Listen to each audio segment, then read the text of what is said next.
Hola, ¿cómo están amigos, hermanos, familia? Que el Eterno me los bendiga. Continuamos con la Parashá Beshalach y esta es la segunda lectura. Estamos en el capítulo 14 del libro de Éxodo y esta lectura es cortita, va desde el verso 9 hasta el verso 14. Dice así: Los persiguieron los egipcios y los alcanzaron. Mientras acampaban junto al mar, todos los caballos y los carros del faraón y sus jinetes y su ejército, junto a Pía Jirot, antes de Baal-Zephón. Y el faraón se acercó, alzaron los hijos de Israel la vista, y he aquí que Egipto estaba desplazándose tras de ellos. Y temieron mucho y clamaron los hijos de Israel ante Hashem. Y dijeron a Moshe: ¿acaso no había tumbas en Egipto que nos trajiste a que muramos en el desierto? ¿Qué es esto que nos has hecho al sacarnos de Egipto?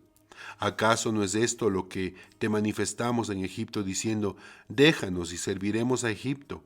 Pues preferimos servir a Egipto que a que muramos en el desierto. Y dijo Moshe al pueblo: no teman, permanezcan erguidos y vean la salvación de Hashem que les hará hoy, porque así como han visto a Egipto hoy, no volverán a verlos nunca más. Hashem peleará por ustedes y ustedes habrán de permanecer en silencio. Así termina esta segunda lectura. Vamos a ver lo que dicen los comentarios. Comentarios desde el verso 9 al 12 dice: Israel entra en pánico.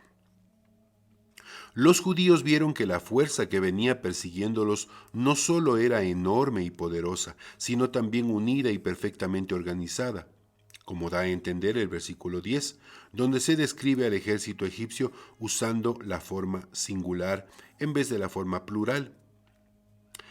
Ibn Ezra extrae una deducción parecida a partir de la forma singular, literalmente dice caballo en el texto original del versículo 9, evocando la imagen de que todos los caballos de Egipto se habían concentrado en una sola fuerza unida.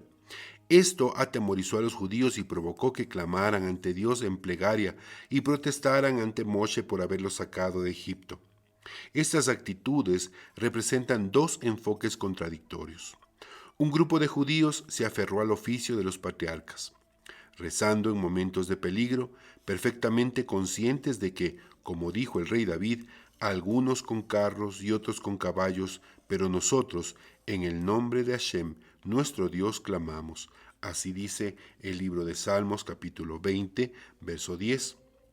Otros sintieron tanto miedo que se arrepintieron de haberse ido de Egipto y reprocharon a Moshe por haberlos sacado de allí.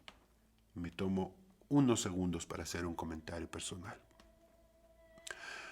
Cuando nosotros como noajidas o como personas que vivimos de acuerdo a los 7 preceptos universales o los 7 preceptos de vida, entregados por el Eterno, por supuesto, abandonamos las costumbres religiosas con las cuales crecimos en la ignorancia, es normal sentir miedo. Pero aquí estamos viendo que el pueblo, al verse rodeados, acorralados por los egipcios, algunos tomaron la posición de decir: vamos a orar, vamos a clamar al Eterno. Él nos ha librado, Él nos ha salvado, y Él va a salvarnos y a librarnos de cualquier circunstancia difícil.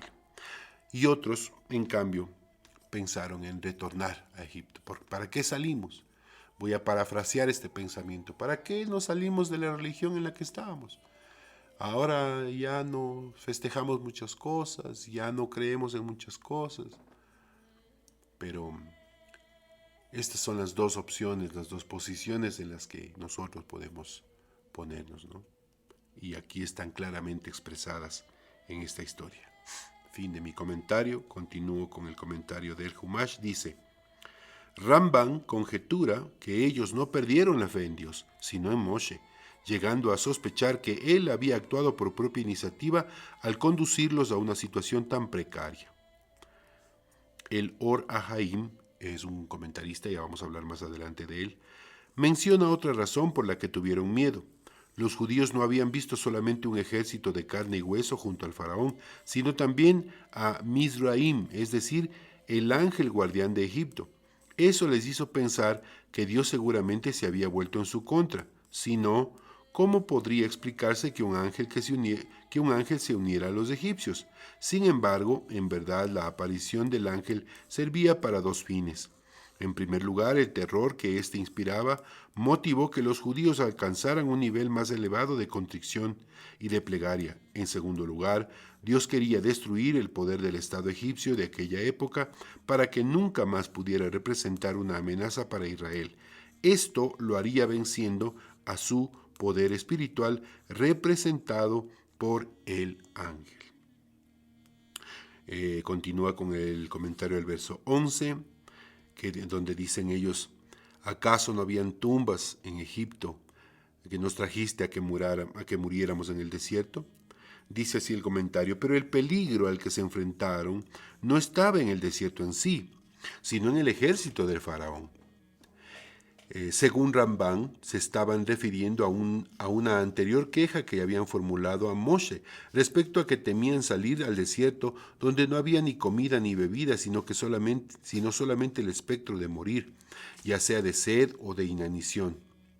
Sforno, otro comentarista, sugiere que incluso si el faraón no los atacaba, no obstante los sitiaría y los privaría de alimentos y de agua, de modo que quedarían varados en el desierto. Comentarios a los versos 13 al 18, dice: Dios tranquiliza al pueblo. Hubo dos clases diferentes de respuesta ante los temores de los judíos. Primero, Moshe les aseguró que no tenían motivos para temer, porque Dios no solo libraría la batalla en su lugar, sino que además eliminaría la amenaza egipcia y ellos nunca jamás volverían a verlos. Segundo, Dios le dijo a Moshe que el tiempo de rezar había llegado a su fin. El milagro era inminente. Lo único que restaba era que Israel demostrara su fe zambulléndose en el mar.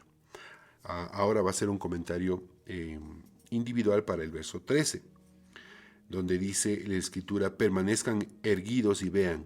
Dice así el comentario: si bien la mayoría de los exégetas opina que Dios estaba a punto de mostrarles el portentoso milagro a fin de fortalecerles la fe para siempre, Ibn Ezra ofrece un enfoque racional y bastante diferente. Dios no podía ordenarles a los judíos que se pusieran de pie y lucharan, a pesar de su gran número, porque durante más de un siglo de servidumbre se los había condicionado a temer y obedecer a sus amos egipcios, incapacitándoles para luchar. Es por eso que las plegarias de Moshe fueron lo único que les permitió a los judíos vencer a los amalecitas durante la emboscada que estos les tendieron en el desierto, pese a que los judíos los superaban ampliamente en número. De aquí que resulta necesario que esta generación muriera en el desierto durante los 40 años siguientes. Luego, sus hijos, que habían sido criados con un temperamento diferente, estarían dispuestos a librar batalla contra las naciones cananeas.